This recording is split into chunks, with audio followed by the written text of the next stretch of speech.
Hey there, this is Matthew Jennings, and on this episode of Peachjar Extra Credit, I am joined by Jake Faber here from Blue Valley Schools, and we are talking storytelling through videos, photos, and social media. Stick around.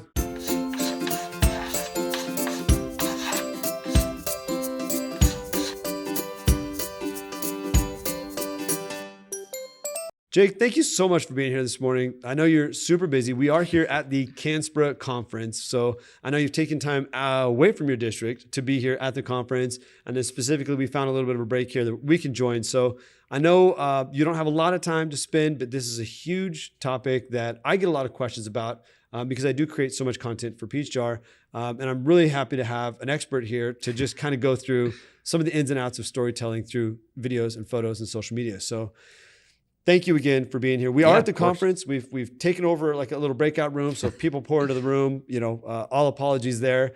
But if you wouldn't mind, let's just start out with a little bit about yourself, your background, and where you come from. Sure. I actually grew up here in Blue Valley, in Overland Park, Kansas, and went to high school here, graduated from here, went to Pittsburgh State in Kansas, Southeast Kansas, where I majored in sports broadcasting. Great. And started doing that for a while. I was an anchor and reporter for a local TV station. Cool. But I kind of found that I enjoyed being on TV, but the thing I enjoyed most was telling special feature stories that I was able to spend more time on. Mm-hmm. And ever since then, I've really just kind of taken jobs that have allowed me to do that. And I've worked in the past for doing video contracting for the military, telling some of those heartwarming soldier coming home stories, stuff like that. But the thing I love about school districts, and I was in Blue Springs in Missouri prior to this, is we have 22,000 students in our district. Okay. And so that's 22,000 opportunities for storytelling. Every kid has a great story. It's just how you frame it.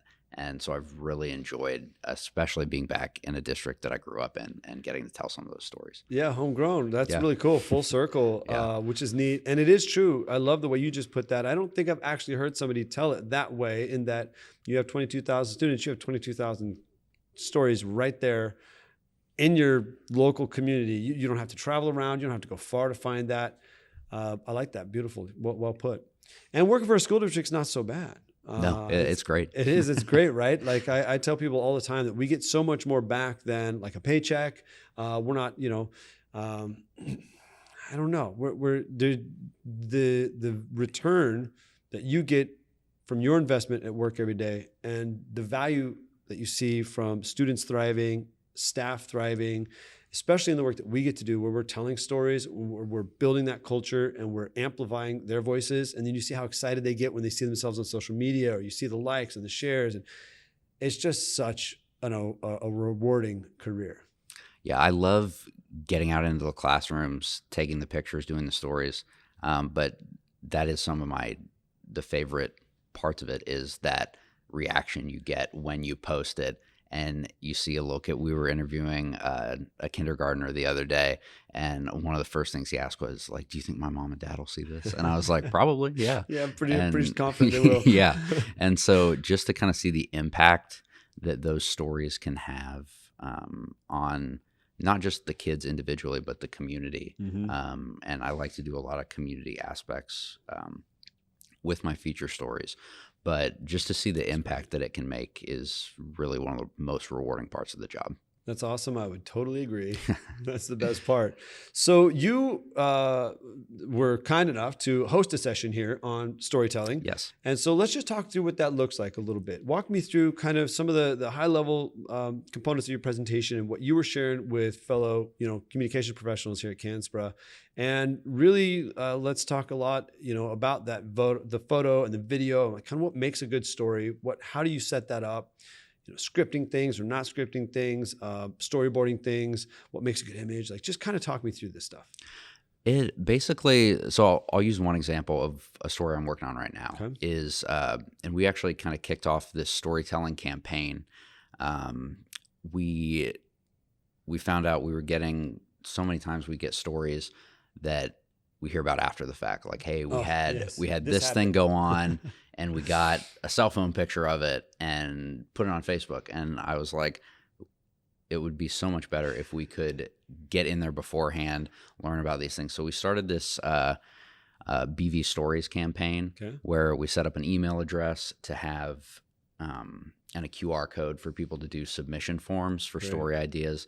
We put up posters across the district. 2 weeks into it, I think we had 50 story ideas, and some were great, some were not. One of them was a librarian in our district who is also a parent, and she was talking about how her son has a heart defect or a heart condition, and he always wanted to play football, but obviously couldn't because of limitations, and he played other sports, but always wanted to play football like his brother. And so that suggestion turned into a whole video feature story that I'm about halfway through right now. Wow. And there were a lot of tears from the mom in the interview and stuff like that. But I think the best way that I get started with a story is just to look at it. I try to look at things from a different perspective. Okay. When we get a story idea sent to us, it's just like, all we heard on that was this kid has a heart condition. Oh, right. He plays football. And so the first thing I did was went and interviewed the mom at her work, got all the background, got all the details from him, interviewed the student, interviewed the coach that they were talking about that gave him the chance, went to one of the football games and filmed him kicking, went to practice. The thing that I love about these stories is that it gives you such a chance to be creative, but a chance to really be thorough and go to. There's so many different things you can do. We got pictures from the student's mom of when he was younger playing flag football, the last time he was able to play football. Interviewed him after the game, stuff like that. There's just, when it comes to video, there's such an opportunity I love documentary style stuff. I love stuff like that. There's such an opportunity to really go beyond just in the classroom stuff, which is what we see with a lot of districts, and tell the story from a community, family, individual perspective. That's huge. Yeah, that's solid gold right there. If you didn't catch that, but I think a lot of that goes back to your journalistic background and the work that you were doing, as you mentioned earlier, in just kind of your history. Because you're right. I think from the district perspective, and I know I'm guilty of it, when I would go out and tell a student's story, it is focused on whatever that is, that academic, that school experience. Might mention that, he's always wanted to play football, but I would never have thought of like, hey, Mom, do you have photos like when you was a kid running around with a football or anything like that? Like those are the things that really drive a story and that emotion home. So being thorough, really looking at like, what are some of those other angles, looking at it through that different lens and through that lens of, you had mentioned community, I think is a very good tip. Yeah, we've done a lot of, we have an 18 to 21 program here in Blue Valley that basically students with special needs after they graduate from high school kind of helps them transition into the working world, setting up more skills for that, just so they have a little bit more preparation. And we've done a lot of stuff through that because they work with community partners. They work with local organizations that give these kids opportunities. And that not only is great because it's a great story, but great because it builds engagement, because the businesses share it. The people who work there, one of them was a dog daycare that we had a student working at. And so anything we can do to loop in community partners is great because it builds the aspect of community, our whole BV Together campaign, all of that. But also it increases shares, it increases likes, and gets more eyes on it. It sure does. That's awesome. Yeah, in one of my previous districts, we had a program similar, and yeah, a local grocery store was working with our students. Transportation, the city transportation was working with our students, and you're right. Yeah, being able to lean into that community aspect does get a lot more eyes on it. And then sometimes what would come of that is then you'd have somebody in the media reach out. Well, yeah, we right? get that a lot. Exactly, and then they want to cover it. Yeah. So now you've got the local media station. Do you ever do, I'll have to ask you about this in a sec. I'll keep going on this thread, but video press releases was another thing that I was doing. But, now you've got local media reaching out. And one of the things I don't see districts doing enough of is if media does come out and cover something in your district that's positive, that you're really excited and happy about, and they go out and they publish it, reshare that on your social media and give that reporter like specifically a shout out. Like I'll tag them like, hey, thanks so much, Joanna, for coming out and covering, my district. It's really great to see you today, and then they're seeing the recognition because they're on TV. They want that recognition too. Right. They're getting the love, and that just goes back to that culture. And then next time you have a story idea that you want to pitch, that reporter is a lot more likely to take your call because you've already shown them some love and affection. And one thing that we do that I really like is that when we have something that maybe we know a reporter isn't going to be able to make it out to, we like to put together a little little B-roll package, an interview, send it out, and a lot of times they use it, and they'll credit us. But I mean, we don't care about that. We're just get the story out. Yeah, we want the story to get out, and I think when we send them things like that, they're more likely to next time be like, "Oh, I'm going to get out there and do something with that district," just because we're helpful. We're not trying to keep any information from them. Yeah, and sometimes they just need filler. They need stuff out there. Yeah. I actually borrowed that idea from Arcadia Unified a few years back. So shout out to Ryan Ferran and Aaron Nuvali at Arcadia Unified School District. They did a video. They do video press releases quite a bit. But one of the examples they give was like there was a band performance in a park, and at this particular park, there's wild peacocks. And so like the peacocks were in front of the band, like just kind of cruising through the scene, like kind of dancing around or whatever. And so they just did a real quick B-roll package. They wrote up a really quick draft script and sent it off, and the station ran with it. I think they used the script verbatim. And if you do that, it's really important to know, like, there's no editing in that. You're taking the B-roll clips and putting them into like something that's, 10, 15, 20, 30 seconds. That's it. Just clip to clip to clip to clip. You're not transitions. They don't want transitions, none of that. And then they'll have somebody at the other end that'll tweak that, that'll make that right, that'll make that pretty and for whatever they need. And then you shoot that off, and just if they need filler or something between stories or at the end of a segment, you don't be surprised to find your stuff out there. Yeah, it's great. That's really neat. All right, so then talk to me about we talked a little bit about how you're getting stories. So you're using a Google form. Yeah, for that, Google form, which is great. One of the things I was doing in my other district, and I'm sure you're doing this, but I found a lot of people aren't, is I also had a list of all my schools in just a Google Excel sheet, and then I would put the date that I went to their school and covered an event.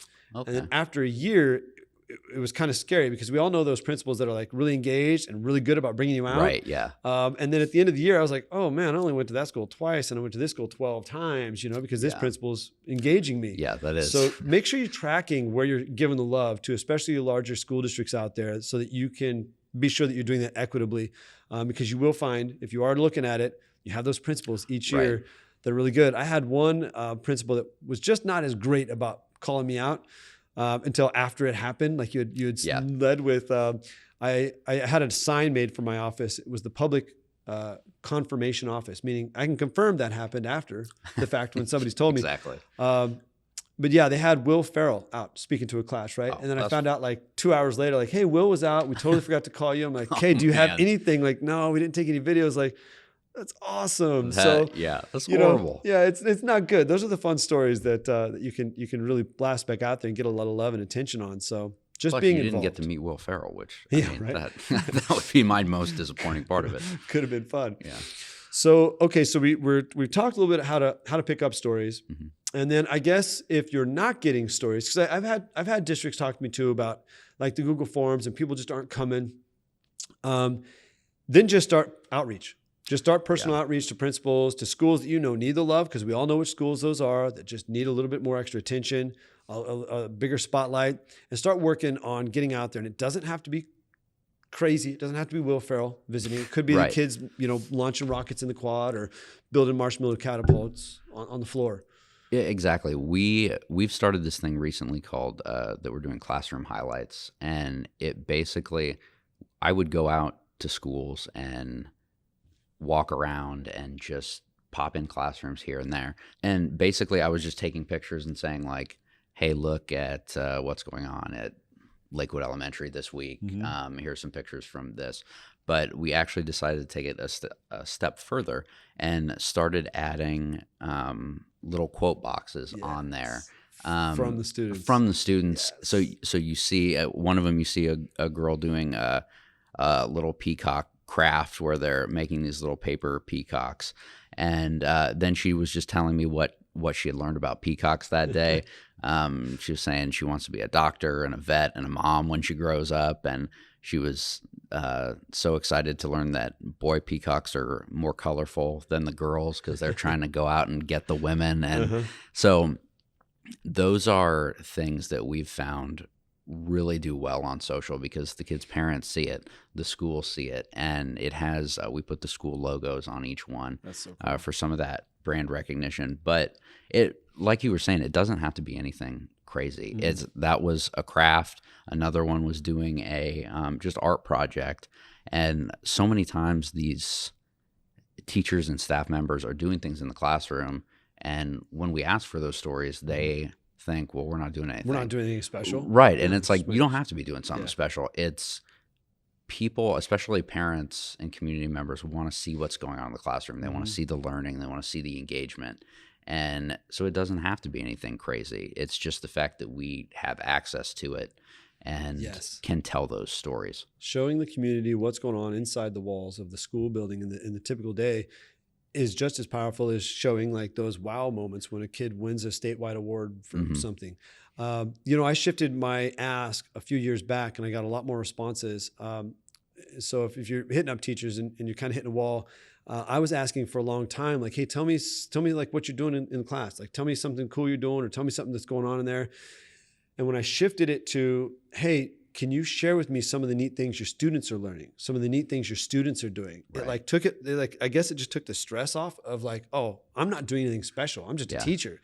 But then put it back on the kids and it's like, oh yeah, I could tell you some cool things they're doing. Like, oh, we're doing these, we're cutting out construction paper and building peacocks. Like that's just a neat thing. And then how great of a social media campaign is that? Like if you miss that, photos, videos of students doing something cool in the classroom and a direct quote tied to that, you can either build that in Canvas, so it's just one graphic, or you can put the photo or video up there organically on social and put the quote in up above as text. But I love that idea. Yeah, and we actually, I was building templates for all the schools, so we could use them, and we thought, why not send these Canva templates, because all of our schools have access to Canva. Why not send it out to the schools? It's already personalized. All they have to do is fill in the quote and the student name. And we told them it doesn't have to be. A lot of our pictures we put on social. I'm pretty strict about what we put on social, that I always want it to look good and uniform. But for our buildings, we said it can be a cell phone picture. It can be anything. Just put it out there, and here's a way for you to make it look a little bit more professional. So it's kind of the same across the board. Yeah, and you do want a little bit more polished look from the district, right, of course. But I do not think that expectation exists at a school site. In fact, it doesn't. It's almost the opposite. And in just the work that I do at Peachjar, we've learned that it can actually be a detriment to the success of a post if it looks too polished, if it looks too much like a commercial. So out at a school site, something that is a lot more organic and real is going to get a lot more engagement. Exactly. That's really neat. Okay, so then photos and videos. Talk to me a little bit about photos and videos and kind of the themes that you have behind that as far as it relates to storytelling. I really love anytime we go out to an event. I love to take a few photos, post it on social with a little bit of a recap, and then do more of a storytelling video. So we'll post it that day or the next day, and then we'll post the video a week later. I mean, some of these longer form ones take forever to get done when we're doing other things. But I like our page, our social media, to have a uniform look, polished, like you said. But it still needs to look authentic. You don't want I see a lot of stuff that looks a lot like stock footage, even though it's not. This might not be, yeah. Right. And I love documentary style. I love authentic, real world stuff because nobody wants to see a promotional video from a school district. No, I mean, they won't get traction. Right. And the things that get the most engagement for us, the most traction, are authentic storytelling where there's emotion. And it doesn't have to be a crazy impactful thing. It can just be a student's story. I mean, like I was saying, 22,000 students in our district, and it's always changing. That's 22,000 opportunities. Mm-hmm. Every kid has a great story. When you look at them individually or as a team or as a group or whatever, mm-hmm. every student in our district has a story to tell. It's our job to get out there and do it. And it takes time. It does. But that's one of my favorite parts of the job is seeing, getting the handwritten notes from parents saying like, thank you so much for talking about my student. I have those all plastered up on on my desk. It's just awesome. That's so cool. What are some of the, so we talked a little bit about, kind of gathering the stories and what you can do there and some tips and tricks there. When you go into a classroom, like let's say you're going to go film in a classroom, what are some of the immediate things you do when you know you're going to go into it's a small space, you might not have complete control of the lighting, but like just what are some of those like high level things you do when you first survey a room? Tell a story. My favorite part of stories and something I talked about in my session was the use of natural sound. Anytime I start a video, I always want it to start with natural sound, fade in some music, and then start with a sound bite from someone involved in the story. Ooh, that's a good tip. Because, and you don't have to be a professional person to do that. Just natural sound is such a great way to set the stage. Most of my stories I try to make them look like they're professionally done.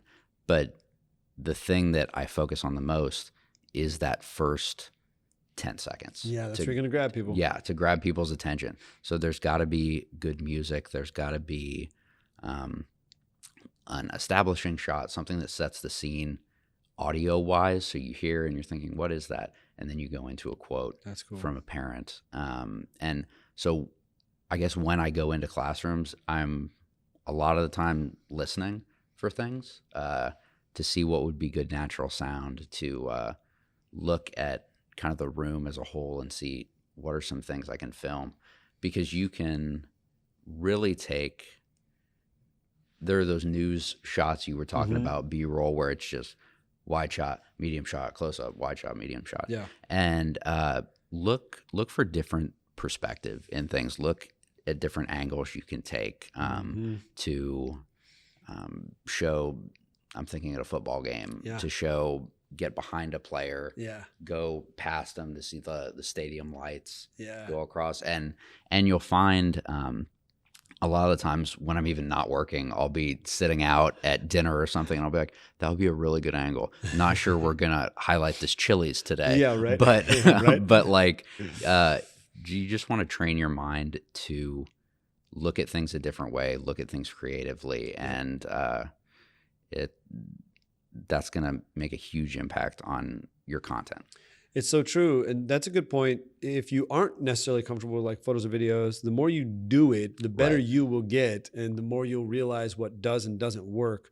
Some of it might not be great when you first start out. Like I remember taking a shot though too, that football game where they were all lined up on the sidelines, and I just went down and got the back of the shoes, right? But you can see the game beyond the shoes, right? Like little stuff like that, like where normally, if you're going out and you haven't really worked through the process of training your brain to look for things that you are unique. You stand at that adult perspective and you've got your phone up here and you're panning around and it's the same boring shot that everyone else is seeing and taking. And so really good point there. If something's worth taking a photo or a video of, pursue other angles on that subject. And what you were saying, the depth of field where you're focused on their feet, you can see the game behind them.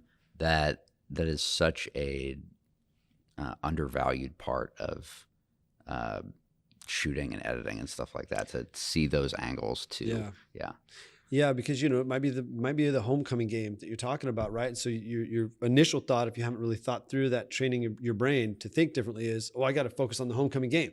So that's the Right. game right here, Yeah. and oh, there's the kick, but really it's capturing all those little subtle things, and that's where the emotion and the storytelling comes in. Is when you have those different angles, those different perspectives, and it's unique. Yeah, and an undervalued part of it is the music. I spend so much time looking. The other day, that story I was working on with the student with the heart condition. I had sat in a back room in our office for probably an hour listening through music. Yes, I've done that so many times, and just being like, yeah, I don't like that. No, almost, no. I've spent more time on that sometimes than the editing process. Yeah, that's what I always say. I spend more time on the first 15 seconds of the video, and then everything flows from there. Yeah. Once you get the starter, the establishing shot, all of that. I will say one tip that I would give. I always struggled with finding music, and the only site that I really enjoy is Artlist. Artlist.io. Online, because it breaks it down into categories like, how do you want people to feel listening to this? And it has mood, tempo, all stuff like that. And so I spend a lot of time in the documentary, cinematic things, but you can personalize it down to the beats per minute. That's great. The feel, speed of it, everything. And that, like you said, I've sat there for hours and done it. That cuts that time in half. It's awesome. That's great. And that's a subscription. Yeah, I think it's for districts. I think it's like $200 a year or something. Wow, that's worth it. Yeah, exactly. So worth it. It is. Everybody wants to know, where do you get music? Where do I find music? Where do I find music? And so, is it copyrighted for each project, or it's all? I mean, it's just royalty free. Okay, I'm pretty sure. And so, it's creators upload it, stuff like that. Wonderful. But it's been such a huge help for putting together projects. I love that. I found a site like that a few years back, and then I just started downloading tracks, like just download. So now I have this little local library. So if I'm editing something on the fly and not dependent on internet, maybe to put the music tracks in there, but that's a really good tip. So if you're looking for where to get good music, we will link to that in the description below. Okay, so that was one of the questions I had, though, was how do you kind of feel about music? I always felt like I was crazy because I felt like I get in the rabbit hole and I'm like, why am I so focused on the music? But it really makes or breaks. It does. A lot of these emotional stories, the one that I showed at my session about one of our students with special needs who was a homecoming king candidate. I saw that video. It was really good. Thank you. The beginning shot, my goal of those stories is to get, I always love to have my mom watch my stories before we post them. My ultimate goal is to get her tears going within 30 seconds. That's awesome. A lot of the time it happens. But a big part of that is the music, because while the natural sound, the shots, everything like that, music really sets the tone for how emotionally you're going to feel about a story. So it's a huge part of it. That was a great story. Really good video. Well done. And is that something I can also link to? Yeah, for sure. So check that out in the description. The homecoming king video, really, really good. So, and I did really love those opening shots and that whole sequence. So really good example of what we're talking about right now. All right. So anything else kind of stand out from your presentation yesterday that you shared? You've shared a lot of really good solid gold already, but what else kind of stands out that you like to share with people when you talk about storytelling? I think storytelling wise, we like, as a district, I think a lot of times we come up with hashtags, and we say, a couple of years ago for us, it was BV Together. We were focusing on the community aspect, how our schools work together. We were a district of individual schools, but one community. And so it's easy for us to say, okay, hashtag this year's BV Together, put it on everything you do. But schools are like, we got a lot of stuff going on. Like we have our own content. We have this. What we really like to do is personalize it for the schools. Oh, cool. So we had a little BV Together heart logo that was blue for Blue Valley, but we also, I think we have between 35 and 40 buildings in our district that we went and took their school colors, changed the color of that heart. And so every school had their own BV Together logo. That's cool. And it took a while to do that, but we were like, are they even going to use this? But then we started going out. I would see them printed out, put on walls, drawn on stuff. So I think when you're starting a campaign, and we started with a kickoff video and everything like that, but when you're starting a campaign, allowing schools to have ownership over some of it is great and make it feel more personalized for them. And just us changing the color of that heart, they would send it out to families. They would say, this is our logo for the year. It being purposeful in the content that you do and how individualized you make it for your schools, I think is great. Because it allows them to have ownership over it. So true. And then, they have ownership. They see themselves in the work. They see themselves in that campaign, and they're a lot more likely to get on board. Okay, that's great. Any other like tips or tricks for maybe people that are even just kind of starting out? Like maybe let's talk equipment wise a little bit, So is a cell phone good enough? Do I have to go out and buy a video camera? Can I use a DSLR? Talk me through some of that. I would say a cell phone is not good enough, but sometimes it has to be. And it's not really what you're filming with, like we've talked about. It's the angles that you take. You can take a cell phone and take a video of a football game that's going to look like everybody else's. But like you said, you can take that perspective, get down, get better shots. Take control. Take control. And the thing with all of that is you just have to go out and do it. Like I look back at my stuff from college and high school when I thought like, I know what I'm doing. Like this stuff is so great. I look at it now and I'm like, this is garbage. Not good. That's terrible. So there's never a better time to get out and start producing content than right now. Take your cell phone. Take we use a lot of Canon equipment, DSLRs. Okay. I think what we're using now is a Canon C200 with I'm not sure what the dimensions are, but a zoom lens on it. And that has been great for us. Another one that I've used is the Panasonic AG DVX 200, I think. It is more of a dedicated video. Yeah, and it's great.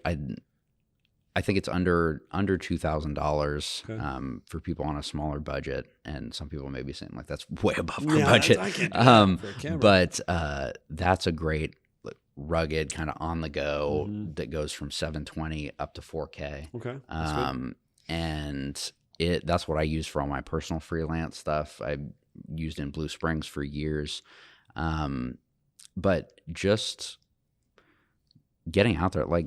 With a cell phone, with anything. That is you have. Yeah, just start making content. Look for I will say photo-wise, that also has video capability. We use the Canon Rebel T8i, I think.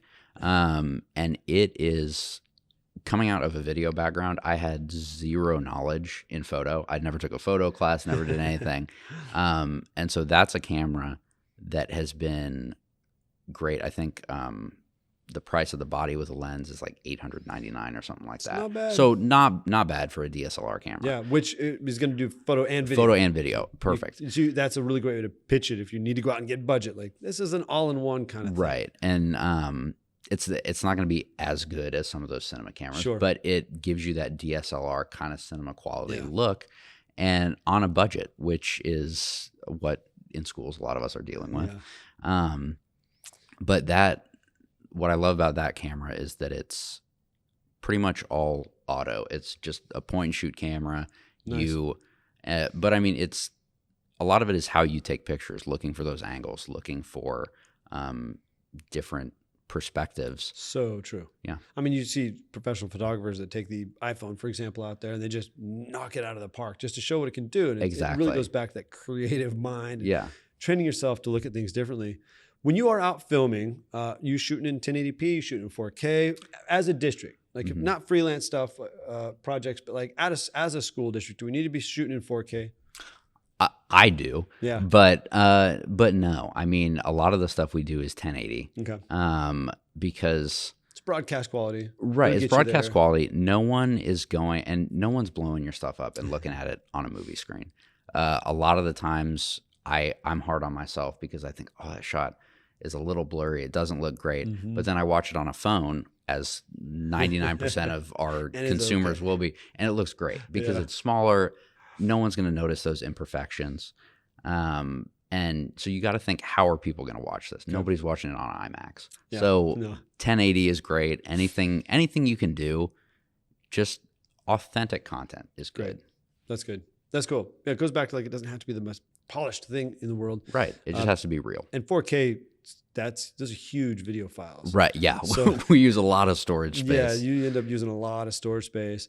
Be sure to cataloging your clips and things as you come back. So I don't know, maybe this is something you can speak to as well, but when I would come back from filming at school, I would upload everything into a drive, and it was like robotics. I had a little folder for robotics clips. If it was soccer, I had a little folder for soccer clips. And then that way, later on in the year, when I needed something from that category, I had my own stock footage from my district to go back in, and it was all cataloged. So if I needed robotics or STEM or medical pathways, I had that all mapped out.